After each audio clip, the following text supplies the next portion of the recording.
What's up, Guardians, and welcome back, Hunters. I'm Profane, and thanks for checking out the video. Today we're checking out a powerful Hunter build that's gotten incredibly juiced for Revenant.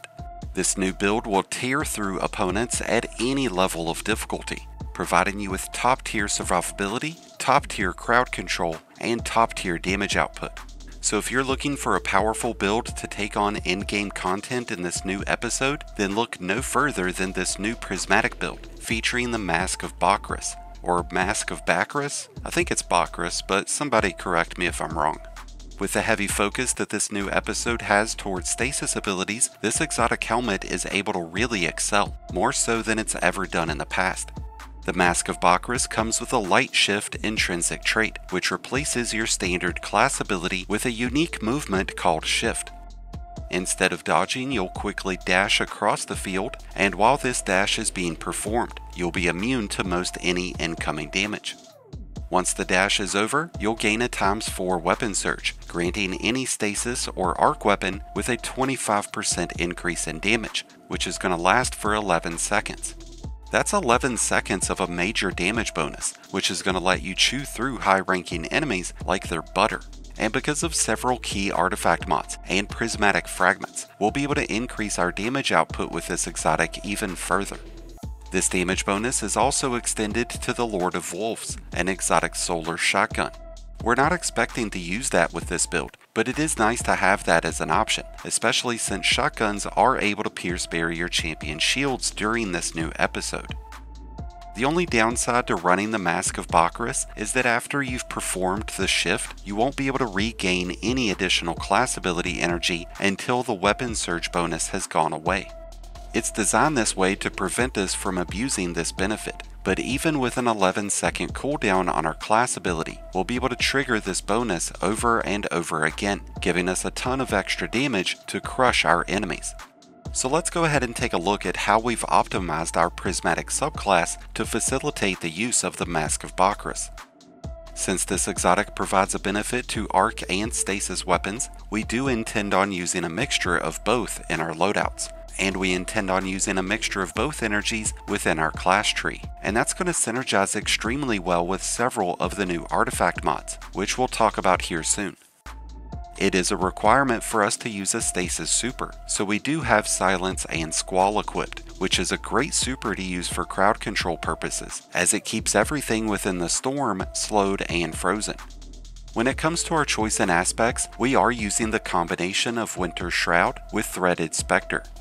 Both of these aspects play off of the use of our class ability, so whenever we activate our shift, we're going to send out a burst of stasis energy that slows any nearby enemy.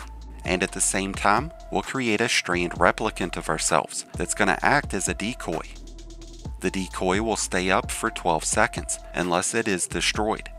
When the decoy is destroyed, it explodes and deals out a moderate amount of damage to any nearby enemy. And when this decoy is destroyed, 2 threadlings are going to be generated, and those threadlings are going to immediately hunt down more enemies. A secondary benefit of using Threaded Spectre is that when it's equipped, you'll have a passive increase of 60% to the base regeneration speed of your class ability, which will more than make up for the loss of ability regeneration after dodging. Since the decoy draws in attention of nearby enemies, it can provide you and teammates with a brief window to be able to fall back and regain health, or reload weapons. Since we do have a massive increase in weapon damage, this could be used on a more offensive means, to be able to create opportunities to catch enemies within crossfire, while they're distracted by the decoy. Between these two aspects, we're able to slow down and distract our enemies to make them much easier targets for us or teammates, which can become a real lifesaver in some of those tedious in-game encounters. When it comes to our grenade and melee options, we've chosen Duskfield and Combination Blow. By using Duskfield grenades, we give ourselves another means of slowing and freezing enemies, and by using Combination Blow, we'll have a high damage melee attack that will fully restore our health and class ability energy on every final blow. This does put us in a position to where we would be up close to our enemies, and in certain situations that can be easier said than done. So if we need to, we could swap over to the Withering Blades, so that we could extend on our ability to slow and freeze targets, but we would miss out on the ability to instantly restore our class ability energy. And that would be a bummer since that's the focus of this build. But it will be important for us to keep enemies slowed and frozen because of our use of the Facet of Courage fragment, which grants all light-based attacks a 10% increase in damage against any enemy who's under the effects of a darkness debuff, like slow or freeze. Since we have a strong mixture of Stasis and Arc energies surging through this build, we will be able to reap the benefits of that 10% bonus much more often. Because of our selection and aspects, we have the ability of equipping 6 total fragments. So to add to the benefits of Facet of Courage, we are using Facet of Dawn, which is going to trigger Radiance whenever we strike enemies with our combination blow.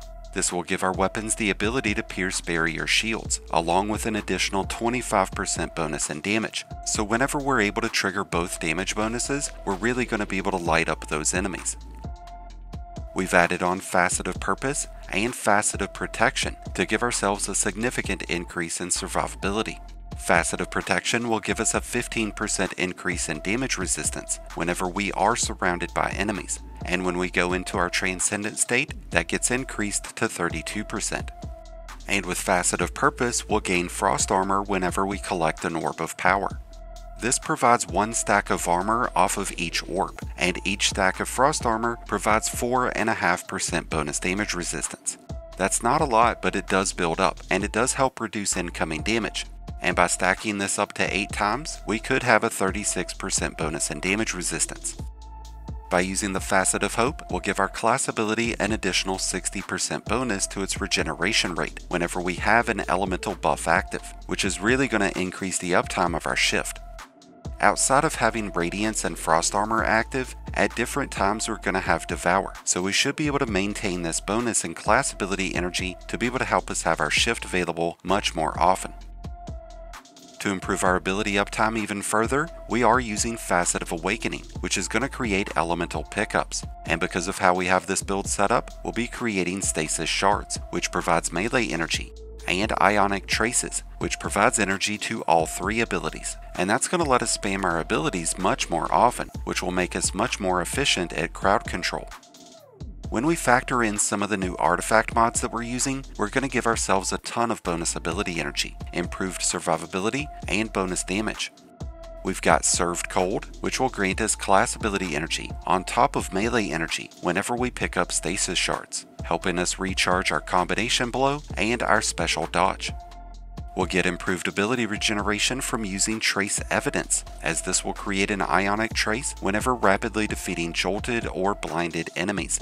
We're currently not using any abilities that are going to jolt enemies, but we do have several weapon options to choose from that are going to come with either Volt Shot or jolting feedback.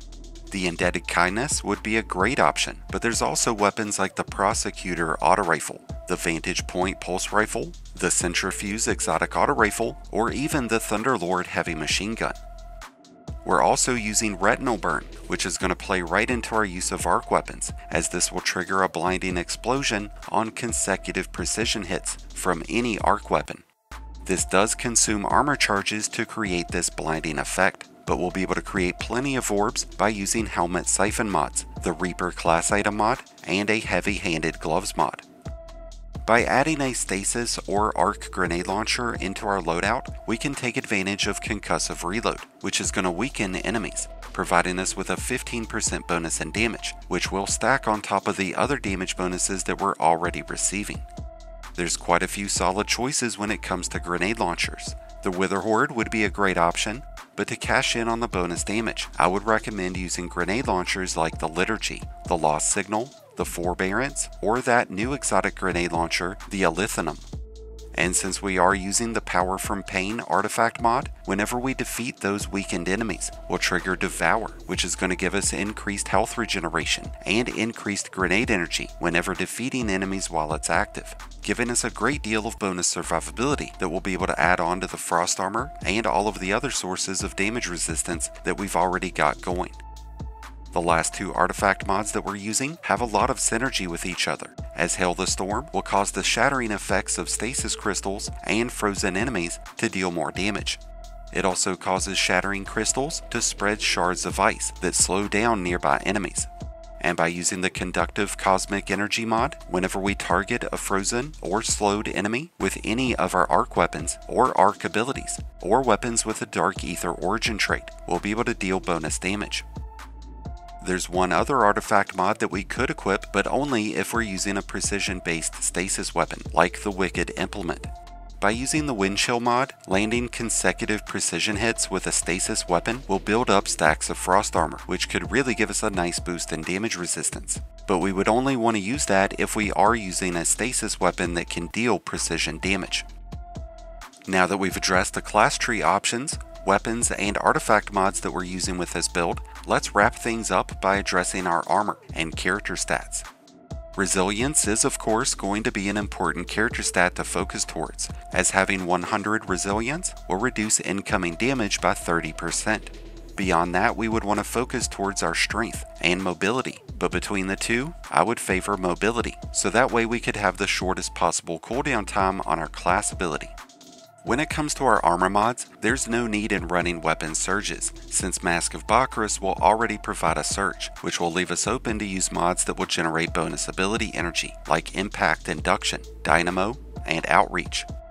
Utility Kickstart would be ineffective with Mask of Bakris, so we have opted towards using a Font of Restoration.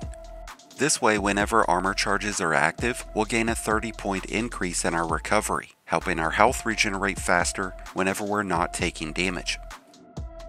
With this combination of overpowered weapons and top-tier crowd control, the Mask of Bakris provides hunters with an extremely powerful prismatic build that's going to dominate in-game level content throughout Revenant.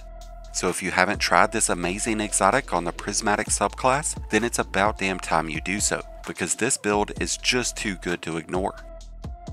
And with that said, I wish you all the best of luck out there. I'd love to hear your thoughts about the Mask of Bakris, the state of hunters, and the state of Destiny. Let us know your thoughts down in the comments below. Thank you as always for checking out the video.